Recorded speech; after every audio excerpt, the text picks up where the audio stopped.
Welcome to the Business with Beers podcast. This is the place where we help entrepreneurs expand their business, build their wealth, and generate passive income. I'm your host, Brian Beers, an entrepreneur who's on a mission to inspire growth from everyone around me. Remember that you need to take the actions others won't, and you can live the life that others don't. Please be sure to check out my weekly newsletter that now drops every Thursday. It includes one quote, one tweet, one podcast recommendation, plus some business and investing insight from me. It's short and it's sweet. My goal is to provide you with just a couple gold nuggets to help inspire your growth.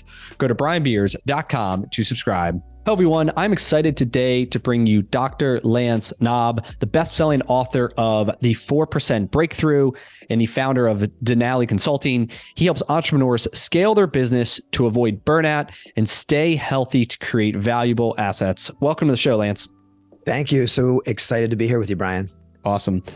So to start, can you give us an idea of your journey from 18 years old, you graduate high school, like what did you do next? And then, we'll kind of get into, what you do today. For sure. So I graduated from York Catholic High School in York, Pennsylvania, grew up on a 40-acre farm and knew I loved to serve people, knew I wanted to be in healthcare, thought I wanted to be a pharmacist, and realized I didn't like chemistry, so that was not a great fit. Okay. Fortunately, a friend of mine was volunteering in physical therapy at Robert Wood Johnson Hospital in New Brunswick, and I checked it out and loved it. So I went on to physical therapy school and met my wife, and we had an incredible experience. We actually studied and lived abroad in Aberdeen, Scotland. So it was incredible to get a great education and really have some unique, like what we call in physical therapy, like hands-on manual skills, and also see the world. We were there on college, on our breaks. We were able to do a lot. So started as a physical therapist without what I thought was without any entrepreneurial bone in my body, and worked for a few years and started to have a little bit of frustration with kind of what was offered. Okay. And what does that mean? Yeah. So, I was just frustrated that you couldn't spend enough time with patients, and you couldn't really do the biggest skill in the profession, which is the hands-on work. So there was this growing fire in me to want to provide something better and bring all this together. And so I started to look at the possibility of starting a business. And my wife and I rented a 300 square foot space within a little boutique fitness center in Medford, New Jersey. We started our first location, no outside signage, didn't even have a fax and copier. So we literally walked next door out the back door to make copies at the Murphy's family grocery store. Okay. And, we very humble beginnings, and we grew, and it was fun. And over time, I fell in love with the business part of things, studied partnerships, which isn't super common in physical therapy. And, we expanded 2 and 3 locations, and we brought on our best people as partners, which was, again, very rare and really something I want to talk about today to share. I feel like partnerships I feel like partnerships are an underutilized, tool to consider. And in 2018, one of our partners took over the operator hat. So, development plans are a big part of what I believe is a secret sauce, really checking in with your people along the way. So, what their goals are, short-term and long-term, and where that lines up with the company's interests. You can make a plan and try to make that happen. So one of our partners looked me in the eye and said they wanted to run the company. And I was like, oh my God. And then I took a deep breath and said, okay, this could be good. So we worked for several more years. And in 2018, they took over running the company. And that's when I kind of spread my wings a little bit, tried to figure out what the hell I was going to do, talk to a franchise broker, right? I know that's your world, and realized that I wanted to probably create my own business and just serve other entrepreneurs. So I started Denali Consulting and started coaching and consulting entrepreneurs, and put all the lessons I learned into a book called The 4% Breakthrough. Okay. Wow. That's great. Yeah. So let's go back a little bit. So you start this thing, you said 300 square feet. How did you get clients? Is it all referral? Just people you knew? Well, that was the beauty. So there was an existing fitness center, so there was traffic. So okay. So they had some sort of physical issue. Yes. They saw you guys, they come and talk to you, you're friendly. Totally. Signed up. Okay. Totally. So the owner, manager knew every single fitness client by name. They were mostly 40 plus. So they all, just like me, Had issues. at least had aches, pains, issues. Yeah. We were generous with our time and expertise, do complimentary consultation. Of course, many of them had physical therapy needs, which the beauty of, physical therapy is you can avoid surgery and medications in many cases, or at least minimize them. So so we had a built-in advantage with existing clients in our walls. Okay. That's awesome. Yeah. So let's talk about the partnership thing. So can you kind of start on, how did you find your first partner? And then I kind of want to get into maybe some of the details in terms of how do you vet them? How do you split roles and responsibilities? Do they bring capital? Because it's a big deal. It's like you're getting married, right? Totally. To this person. And so, 1000%. So let's talk about the first one and then maybe how it evolved. But how did you find the first partner? Yeah. So, I think it comes down to doing all the little things, right? And getting it right from the beginning. So I was passionate about our craft, and I was a professor at Rutgers UMDNJ Physical Therapy School. And one of the best students in the class, Kevin Schnitzer, I think the top student, he wanted to do his internship with us. And this was a pattern. We really opened ourselves up to being mentors. And of course, when the best and brightest are coming to your door, that was the perfect interviewing experience, mutual interviewing experience. So, he joined us. And as I was studying, partnership options from all industries, time was advancing, but he had been with us probably about 8 years at this time. And he was very nervous. I actually, at this point, our second partner and him both got a formal partnership offer. And Nate actually declined the first year. And Kevin was brave enough to go for it, right? Because you can imagine, how scary it is to even an existing business. I guess we were maybe 10 years into business at this point. So we had a nice track record and 20 plus, consistent growth. Top line, bottom line was up and down as, small businesses go. But he was brave enough to go for it. And then we had a second partner and a third partner. Now, Kevin came on as he always treated the business and, the finances like it was his money. And I use the same analogy of getting married as the right metaphor to look at. So I think you do have to date long enough to really get to know somebody, because there's going to be friction, right? And you have to really make sure that you're going to be able to work through that and not get a divorce, because once you're into a partnership, it would be very expensive and painful if you have to go through a legal divorce. Right. So you get this guy, he's out of Rutgers. He works for you for a number of years. Yep. You really start to trust each other. And then it's like, hey, we want to open up a second location and we want you to be like the lead guy, like it's your thing. Is that kind of what it looked like?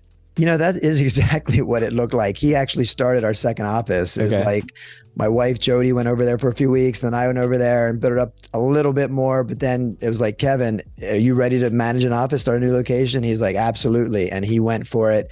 And then we have this second office, this beautiful revenue generator, profit generator. And he showed he could run the whole damn thing. Okay. Separate LLC for that entity? No, good question. Like? Because if you look at physician models, attorneys models, most partnership scenarios are where it's one entity and everyone participates in that. And I really thought hard, because there are some models where each location has satellite like correct. Things. Okay. Yeah, so, right. Almost like a franchise scenario, which is your expertise. I decided to go for the entire thing so that everybody is really trying to grow the entire brand. And that's the direction that we went. And so did he buy into it? Did you give him equity? Love these questions. And I think this is so important to really think about for everyone listening who's considering partnership. I 1000% recommend that people have to buy in, that it's not just sweat equity, because the analogy I always use would be like being given your first car versus saving some money and paying for it. You're going to respect it so much more. And it's also right to create this win-win. You don't want a scenario as the founder owner where someone could just walk away and they didn't really contribute any real capital. If they have equity, Totally.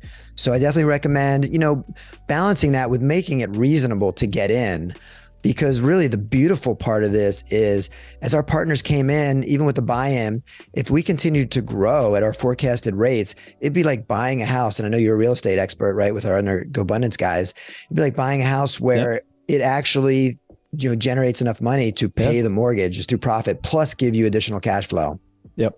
So what was his you don't have to tell me the numbers, but how much equity did he get?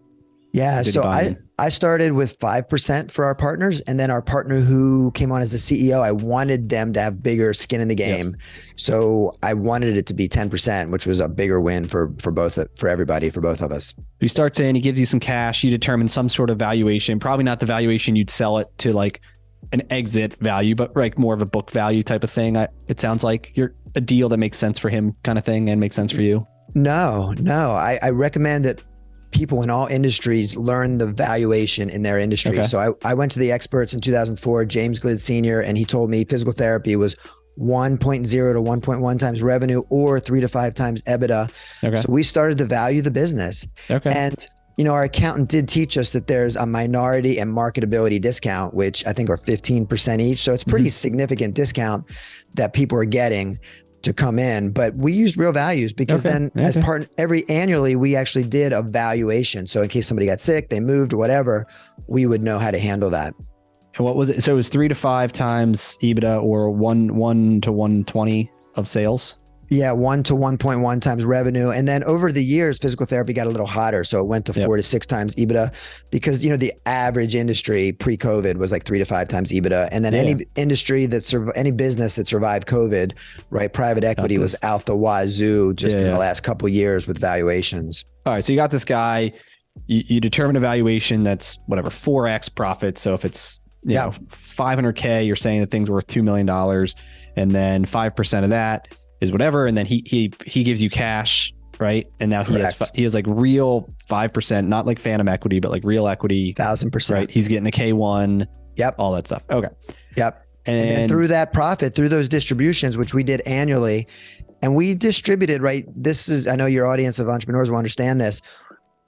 We had to distribute at a high percentage, like 90 to 95%, so that at the end of the year, again, it was actually well, you had no CapEx either, right? Like it's not like you had all this money. Like we have like to save money for inventory and roofs and all this shit, but like, it's a labor business, right? Like, so that's great. Yeah. So, I mean, to pay his loan back and to pay the tax obligation and to have some profit, we were distributing like 90 to 95%, but we wanted to really ramp up our profit rate so that we had this capital available, just like you're speaking about, so that when you start that next new office, we don't have to necessarily take a loan for it. So that was the one intricate detail to think about. Self-funding it. Yeah. Right. Okay. So then I guess he still had a salary, right? And then plus whatever his compensation was for doing so many clients. And then in addition to like a normal employee, he also got 5% of the profits. Absolutely. Okay. And then any other like additional roles and responsibilities? We talk about bringing on a partner. Like I think that's what's people have to be very clear on, like, what additional things is he doing? What things are you doing?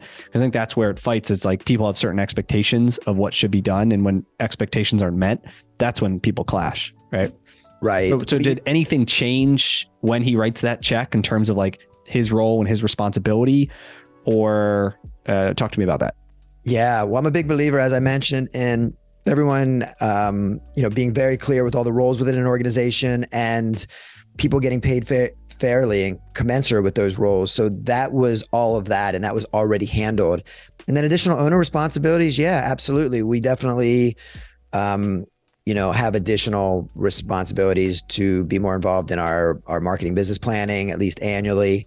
And more probably expense management, maybe cared a little bit more about expenses. For sure. And he had already been at the manager level, and we had our managers, very transparent with P&L, and they knew the expenses and they were incentivized already on expenses. So, really the change wasn't dramatic in a lot of ways because you would already kind of elevate them to this level. Yeah. And did you have other physical therapists that work for you too? Or is it just like, were you guys doing all the hands-on work, or did you have like multiple employees under you? Yeah. So we had all the way up to 50 employees. Oh, wow. Yeah. So we were 5 locations even in 2021. And we in 2021, our latest chapter, when you create a really valuable asset, and I mentioned private equity was really, a lot of funds were available and they were really looking for great businesses, and they knocked on our door, and, that was your exit. That was, we're still partners in the business, but we did sell part of the business and partner with a parent company called Active Pro. So that exists. It wasn't the original plan, because I definitely think that, a plan of staying independent, having your people come in and your founders exit is very special to consider. And it's too infrequent. So I definitely want to get that message out there. Okay. Yeah. So you had this first location, you go to the second location. Did you bring on additional partners too for each new location, or did you two guys kind of then just set up these things? It was more of an employee based, model.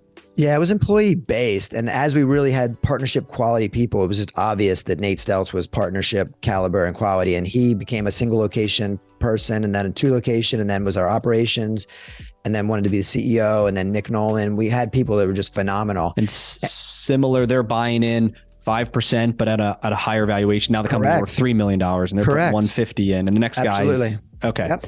As the company grows, these guys are buying in higher. And at the end, how many partners did you have? Yeah. So we had these 3 partners then in 2021, and we had plenty of people on a partnership track, but obviously now with this new, partnership with a parent company, and it's all different. And how much did these guys own collectively? Like 20% or 25%. So? Okay. And then you and your wife had owned the other 75%. Correct. Okay. And then the private equity company comes in, and I've heard about this, especially in physical therapy. And I think we have some friends that have similar stories, who they come in and they say, hey, we want to add you to our big group, our network, then they buy, a significant portion of probably your equity out. Correct. Yes. And did your other guys maintain or get some cash out of the table? How did that work out for other people? Yeah. Well, they had a little bit of choice on how much equity they wanted going forward. So everyone's still an owner, but, because we were the biggest, percent owners, the biggest, payment was to us. And, but everybody's still an owner going forward in what they call a joint venture. And we had the benefit of being attractive as what they call a platform company. So it's still our name, and, obviously our brand still and your lives, people, and and if they want to, are your guys leading the charge then to get it more practices open under your brand name? And I think it's all South Jersey, right? In the Jersey area. And that's the beautiful part for me. By building a leadership team, I put all the lessons I learned, and really creating a business where you can actually hand over the operator hat is pretty special. And the beautiful part is, Jody and I have a stake, and we're not wearing any of the leadership hats. So that's continuing to go forward. Okay. Yep. And I know some of these, this might be too in the weeds, but I know sometimes those companies will roll, you get equity in the parent company too. So in all their deals, not just your individual thing. Is that part of your structure too? I recommend that. We negotiated that. They didn't offer it, but I put it out there and insisted on it. So that is part of our deal. And just to give you, you love to talk about growth. In the first 11 months, our joint venture together, we were able to grow the valuation 3.5x, 350%. So holy moly. Yeah. So that's the power of a different chess game. Of having some capital behind you, when you start to get your EBITDA over $1 million, and you start to get bigger multiples, and some acquisitions, right? Having that, we were really getting to the point of starting to tinker with acquisitions. But when you can do that in a strategic way, is that how they achieved their growth? Was acquiring out other single practices, and then did they rebrand them as your brand? Yeah. Because you have a stronger brand or whatever? Correct. So we partnered with a bigger practice. It was 5 offices, and they're going to fall under our brand. Okay. So yes. So that's funny too. Cause sometimes I don't know. And I don't know what your structure is. You don't have to tell me if you don't want to, but when we've explored this, it's you might retain 30% ownership, right? And you sell out, whatever.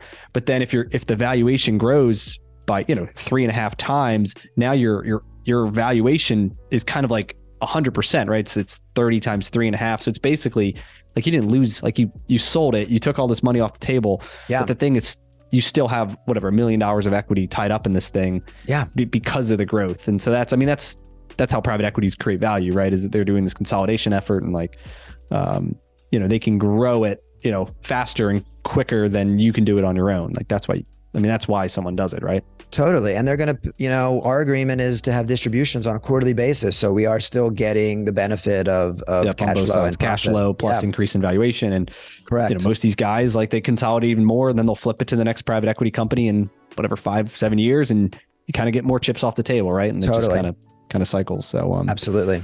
That's cool. So then let's pivot here to the kind of the book. Can you talk to me a little bit about what is the 4% rule and talk to me about this whole thing?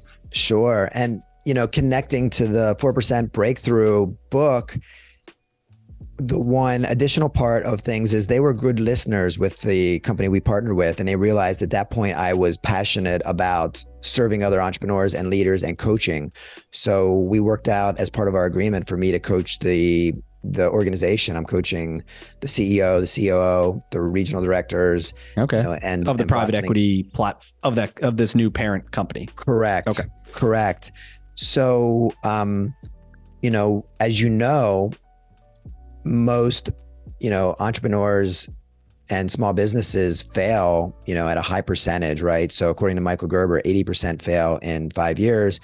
But as Michael Gerber says, don't get too excited because 80% of that 20% fail in the next 5 years. So if you actually do the math, unfortunately, that's 96% of small businesses and entrepreneurs fail in 10 years. So that's where, the title, the 4% breakthrough stems from. And for me, when I really had an important moment in my life that I want to help others prevent. So in 2011, when we had 3 offices, about 30 employees, we just had our 3rd child. So we had 3 children under the age of 4. I was really grinding still. I was working 80 plus hours a week, not sleeping enough, not exercising, totally 1000% abusing my body. And my body finally revolted. And my digestive system, my GI system stopped working. I couldn't eat. Wow. Food went through me. Embarrassingly, I was either in the bathroom or running to the bathroom.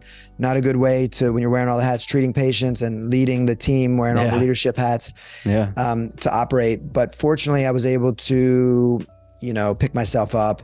And I did have to rule out some pretty scary stuff: cancer, celiac, Crohn's, get an endoscopy. And, but my body made me slow down. So I had to take a deep breath. And what I did was continue to develop myself personally, continue to put in place all the business fundamentals. And lastly, weave in mental and physical health and really improve my lifestyle, all the things that I knew: mental health, nutrition, exercise, sleep, posture, and ergonomics. And, by doing all this, that was how I was able to get to the place in 2018 where I was able to hand off the leadership hats. And, I put all this into the book, The 4% Breakthrough. So each chapter is a step in the process. Okay. And what year was that you had that episode? Yeah. So that was 2011 when I had the episode. And then the book was published in 2020, kind of interesting timing, like end of February of 2020. I thought I was going on a book speaking tour and then the world shut down. And you didn't, okay. And is that kind of like you mentioned, it's 7 years between 2011 and 2018 and 7 years that guy was like with you before you handed it off. Was that kind of like they aligned, you had this issue, then you had this guy in your team, you said, all right, I'm going to start handing more to him. And then, by the time it kind of all worked out. Yeah, for sure. Part of it. Yeah. Okay. It's all a process. Definitely. Yeah. So then what did what are some of the advice or some of the tactical strategies that you could share here that are in your book that people obviously can learn more about, but, can you give me the high level view or what are your top 5 favorite ones? Yeah. Well, I really recommend that we all do some more strategic work. It's very easy to take action. And, I'm a very strong advocate of taking strategic action, right? So really stepping back annually. 90+% of entrepreneurs don't have a business plan in place. And unfortunately, even of the ones that do, actually, as you know, executing it is a whole different animal. Yeah. Right. Anyone can plan. It's the execution that becomes a challenge, right? Yeah. Even of the 10% or less that actually have the plan, it becomes part of the shelf or some fancy computer file and never gets used and come to life. So, I created a fast and functional process I called the Jolt to help entrepreneurs do that. And I'll share access to that framework with your listeners today. And so I guess to develop a strategic plan. So can you, maybe we can just dive into that a little bit because that's interesting. Yeah. So it sounds like a combination of, all right, where do I want to go? Right. What do I want to work on? And then how am I going to get there? So can you kind of walk me through what is that? You call it, what was it called? The Jolt? Jolt. Electricity? Correct. Yes. Okay. So again, made it fast and functional because even for me, I was fortunate enough to be mentored in a traditional business planning process. And my mentor worked at IBM and she took every new company they had through this process. Okay.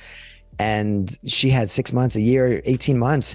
And even with Breakthrough, we would spend, probably 120, 160 plus hours, like putting this together. And then even in 2018 with Denali, I had a 50-page business plan. And then when I started helping other entrepreneurs, I realized Brian Beers probably can't break away for 80 hours. Yeah. Let's try to consolidate it. Yeah. We need I need a 1 page. Totally. So it's a 2-pager. So it's 2 hours. And what we do is the one process that I added, the one step was really an entrepreneur going introspective, really looking inside themselves and defining their why, their purpose, their mission, their cause, their reason. So that's step one. And then, of course, a company mission, right? Very common. And then their vision. I know we all love vivid vision, and I'm reading Vision from Mind Valley's book, and he's partnered with some people. I think it's called Life Book. But whatever vision tool you want to use, or even the Jolt is very simple. You just need to think about what your end goal looks like. What's your North Star? What's a finished product of both your life and the business? And then we'll start to break it down to your target, your ideal clients, right? Segmentation, whatever you want to call that. And your objectives and strategies, you can toggle back and forth, right? Your numbers and how you're going to do that. And then there's only one last step before we jump into actions, which of course everybody's like dying to get to. And I have to keep holding everybody back. That's critical success factors. So whatever it is that if you do not accomplish, you will absolutely fail. For example, with breakthrough physical therapy and fitness, if we lost our insurance contracts, we would fail tomorrow. We're just not positioned to be boutique for enough people to be concierge and pay out of pocket. So, another way of asking it might be, how would you put yourself out of business? But there's a lot of great ways to think about what's critical for success so that you can keep it on your radar. And then once you look through each of these lenses, then and only then do you dive into actions. Got it. Okay. Yeah, that's great framework. Yeah, I interviewed Cameron Harold 2 weeks ago. Very cool. He has a new book out that that episode's launching this Monday. So a couple weeks prior to when this is going to come out. But we talked about the CEO COO relationship, and he's got a new book on that. But yeah, Vivid Vision is one of my favorite. And I think it's great to kind of, for anybody who doesn't know, you really write this, like, what do you want your life to look like in 3 years? And you write it like it's in the present day. Like, this is what I do every day. This is how I feel. These are my activities. This is my team. And I think the present day makes it feel more real than I'm going to do this. Hopefully it's like that, right? That sounds more foreign. So, that's awesome. Yeah, for sure. I love that. And I love how you're weaving lifestyle into your life. And I think, you shared with GoBundance that Fridays, right, have now become more personal time, family time, lifestyle time. And you've been able to really, focus on your priorities in the remaining time. Yep. Yeah. And it's all about just being proactive, I think, with your schedule, I think is a thing that a lot of people struggle with. And if you don't control your schedule, someone else will, right? If you don't control your time, someone else will take it over. And so, especially as you get out, even for me, I'm building kind of an online business, doing more of this franchise consulting. And, obviously I have the Midas to run and on different boards, and, there's all these different things coming at you. And I think for any entrepreneur, really, like you said, being intentional. And I think and you probably do this too, but it is like, what do you want to accomplish this week? And then making sure that you are allocating time somewhere in your schedule to work on the most important things.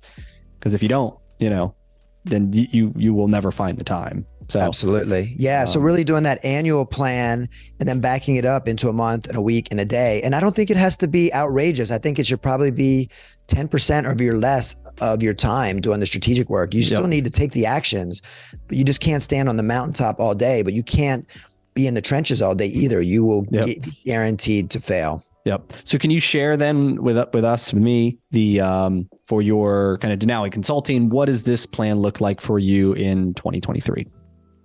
Yeah. For me with Denali, how does mine look?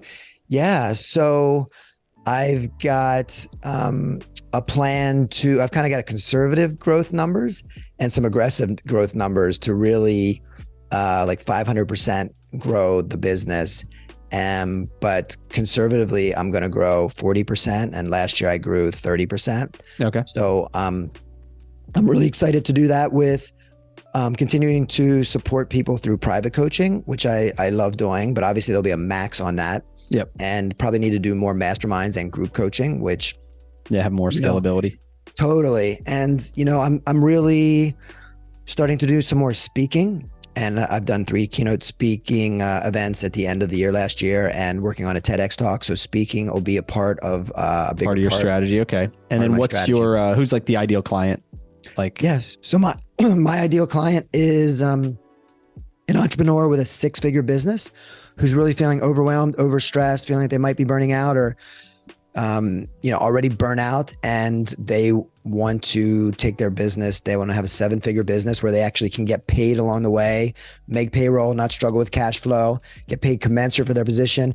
And on top of it, have double-digit profitability, double-digit plus after being paid commensurate for all their roles. Yep. And just like I mentioned with Breakthrough, to actually have a valuable asset, a profit-generating machine that they can either keep and have this wonderful machine that hopefully they can not even be the operator for, yep, or they can sell for a premium. Okay. Awesome. Cool. That's exciting. And, I'll be excited to watch your kind of journey as you continue to build the business this year. And where can people connect with you? Where can they buy the book? Where can they learn more? Yeah, thank you so much for having me today. People can buy the book. Here's what the print book cover looks like. It's available on Amazon. Highly recommend. KDP is great for anyone considering, putting your story and message out there. Kindle Direct Publishing makes it easy to self-publish.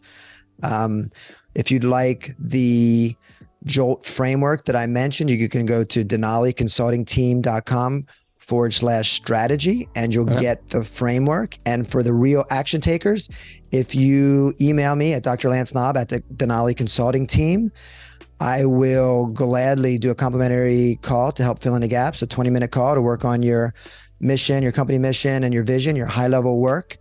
And you can find me at Dr. Lance Knaub on all the socials.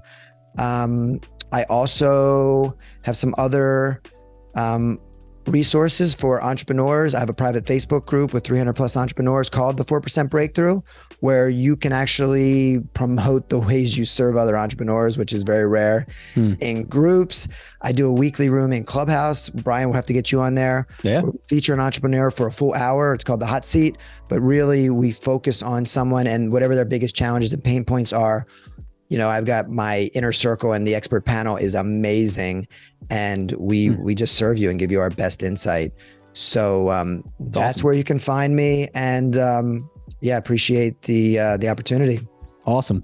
Cool. Thanks for coming on and sharing your story. I think you provided a ton of value. I mean, I got a bunch of notes here on the partnership agreements and just kind of you scale this business, you get it to private equity, you get cash flow. I mean, it's the whole thing, right? And then how you really are now strategic and intentional with your time and helping others, right? I think you're giving back, which is great. I mean, that's, karma is a powerful, thing in the world. And the more you give, the more that you will receive. Right. So, and a last point on that, I know you usually ask for a book recommendation. So I was ready. And for anyone who's looking for their next great book, Wonder Drug by Stephen Tresiak and Anthony Messarelli, 2 physicians that are with Cooper, a local hospital. And exactly what you just said, Brian, they basically did an evidence-based literature review. So the proof is by serving others and doing it without expecting something back is the best way to achieve fulfillment. So check it out. Awesome.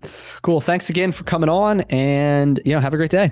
Okay. Thanks, Brian. That's all we got for this episode with the Business with Beers podcast. One thing that would really help both us and other new potential listeners is to rate the show and leave a comment in iTunes, Stitcher, wherever you listen. Also, make sure to link up with me on your preferred social media platforms, LinkedIn, Instagram, Twitter, Facebook. You can find all my links at brianbeers.com. Please just share the podcast with anyone who you think might enjoy it. And until next time, remember to take the actions others won't, to live the life that others don't.